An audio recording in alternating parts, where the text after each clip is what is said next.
Ever lost a Facebook reel you wanted to watch again, or needed to find one you uploaded in the past? Here's exactly how to access your Reels history on Facebook in just a few clicks.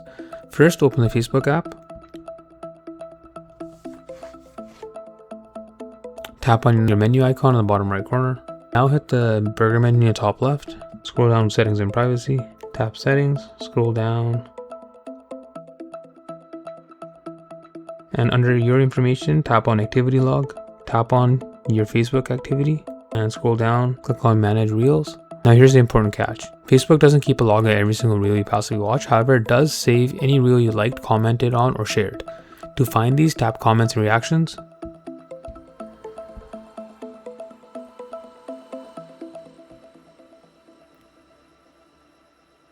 This will generate a complete list of interactive reels. Just tap on any of them to start watching again.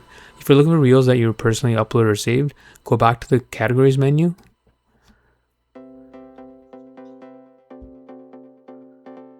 And tap on Reels, Manage Reels.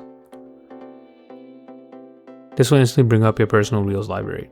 Drop a comment below if this helped you out or if you have any questions, and I'll catch you in the next video.